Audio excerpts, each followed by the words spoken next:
nova série do MAP Biomas revela que quase 20% do território brasileiro pegou fogo ao menos uma vez entre 1985 e 2020. A gente vai falar sobre esse assunto com a Anne Alencar, que é diretora de ciência do IPAM, Instituto de Pesquisa Ambiental da Amazônia, e coordenadora do MAP Biomas Fogo. Olá, Anne, bom dia, seja bem-vinda.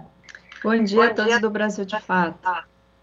Estamos Isso, o nosso Brasil de Fato, né, nosso parceiro, nós estamos aqui na Rádio Brasil Atual e na TVT, Anne, e eu queria inicialmente que você falasse sobre esse mapeamento do fogo no Brasil. É pioneiro, é histórico? Vamos falar desse estudo. Olha, o estudo é pioneiro, ele traz 30 anos de dados, mais de 30 anos, né, 36 anos de dados de queimadas, de todo tipo de queimada do Brasil, incluindo incêndios florestais, áreas de pastagem, áreas de campos nativos, áreas de agricultura. Então, de fato, é um estudo pioneiro, inovador, que vem revelar tudo que queimou no nosso país nesse período, né? E com isso a gente pode aprender muito sobre a dinâmica do fogo, o que a gente precisa mudar aí nesse processo. Exato. E qual que é a dimensão desses incêndios, né, que afetaram aí vários biomas do Brasil? Então, cerca de 20% do território nacional queimou pelo menos uma vez durante os últimos 36 anos. Aí a gente pode pensar, não, será que isso parece pouco? Mas na realidade é muito. Quando a gente olha para a Amazônia, por exemplo, a Amazônia queimou bastante, né? Cerca de 16% do bioma queimou, uma parte disso floresta nativa, que continua em pé e degradada pelo fogo. O bioma Amazônia, que é um bioma sensível ao fogo, não deveria ter fogo naturalmente no bioma, né? É o segundo bioma que mais queimou durante esse período. Então, de fato, esses dados eles revelam uma situação alarmante para o nosso país. Exato. Bom, aqui só acrescentando esse teu estudo aqui, Anne, quase 2/3, né, 65% do fogo ocorreram em áreas de vegetação nativa, sendo que os biomas Cerrado e Amazônia concentram 85% de toda a área queimada, pelo menos uma vez no país. E quais são essas características, né, enfim, desses dois biomas, o que esse fogo está representando nesses casos? Então, no caso do Cerrado, o Cerrado é um bioma que naturalmente ele evolui com o fogo, ou seja, a gente diz que é um bioma dependente do fogo. Entretanto, o fogo ele não acontece todos os anos no mesmo lugar nesse bioma. Existem tipos de vegetação campestre, uma vegetação mais tipo savânica, que elas pegam o fogo naturalmente com uma maior frequência, mas não com a frequência que a gente está vendo ultimamente, nem a frequência nem a intensidade.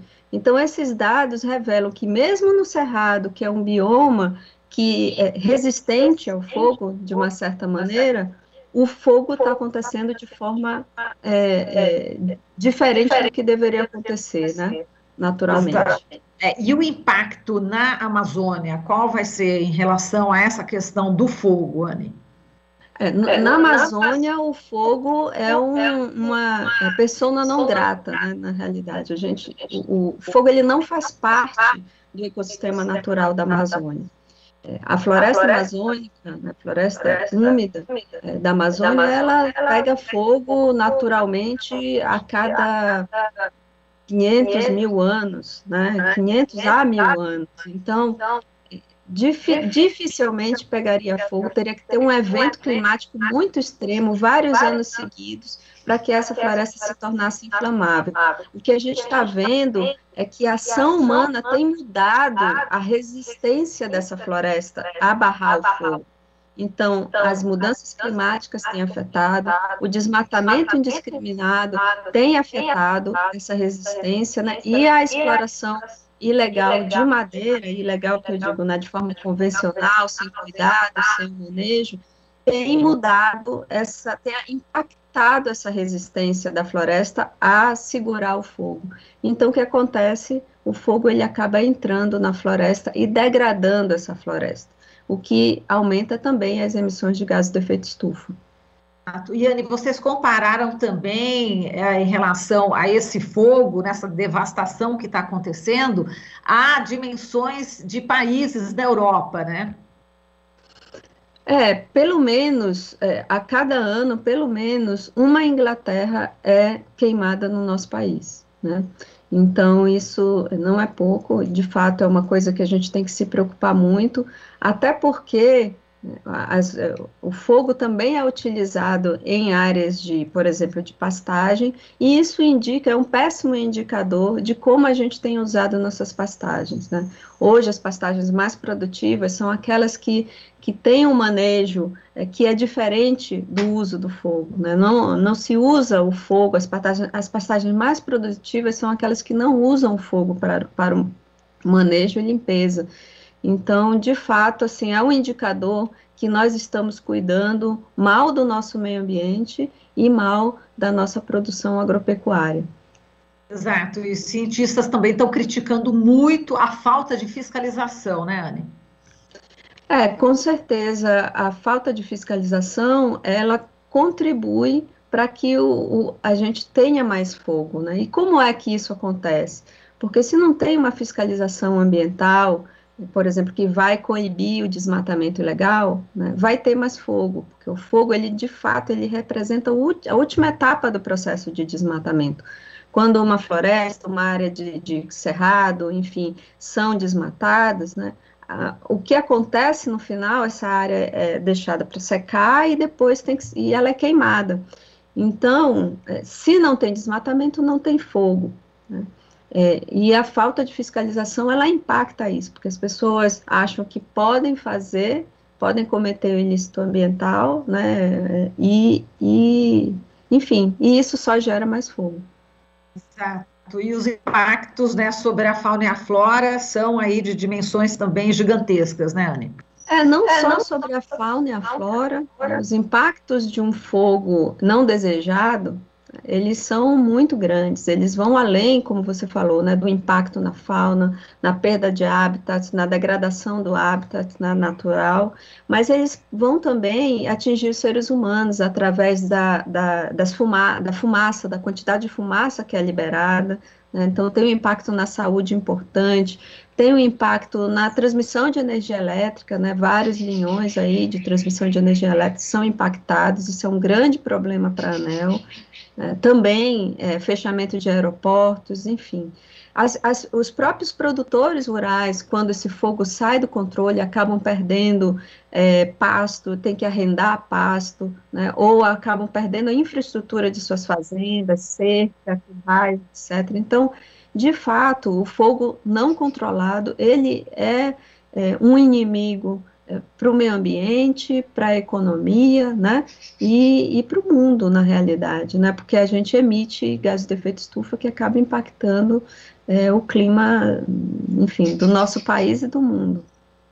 E como é que é bom a natureza, né? A gente está conversando aqui, Ana, a gente está ouvindo um pássaro aí de fundo, né?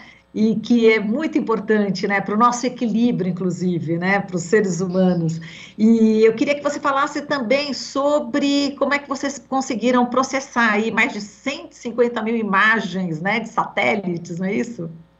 Pois foi um trabalho longo e árduo, né? Nós estamos lidando com uma base de dados de muitos terabytes, né? E a gente só conseguiu processar porque a gente usou toda a infraestrutura da Google em todas as suas ferramentas e usamos inteligência artificial para poder detectar o fogo, porque o fogo, ele não é tão fácil de ser detectado como o desmatamento, né? Porque ele desaparece, o sinal do fogo, ele desaparece, dependendo do tipo de vegetação, em algumas semanas. Então, a gente tem que ser capaz de observar, quanto mais observações de satélite a gente tiver, melhor, mas isso significa que a gente vai ter que processar muito mais imagens, né?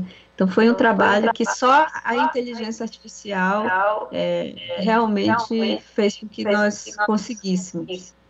Bem, Iane, vamos só dar uma passadinha aqui para encerrar no Pantanal, né?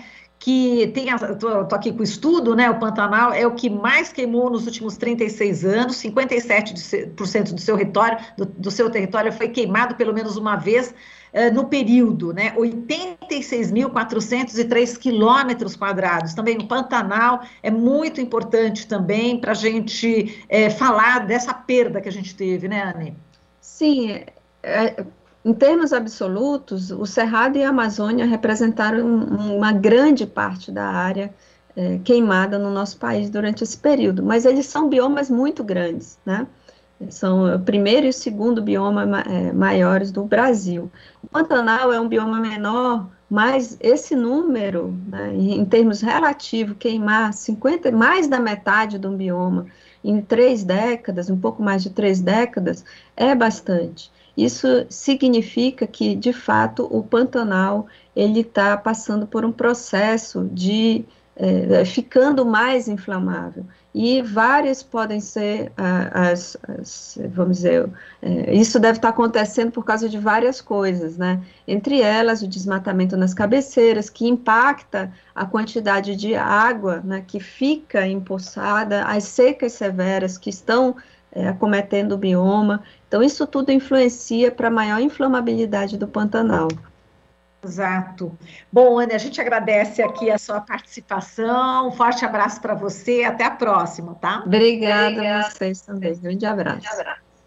Falamos aqui com a Ana Alencar, diretora de ciência do Instituto de Pesquisa Ambiental da Amazônia, o IPAM, e coordenadora do MAP Biomas Fogo. Você está ouvindo Jornal Brasil Atual. As notícias que os outros não dão.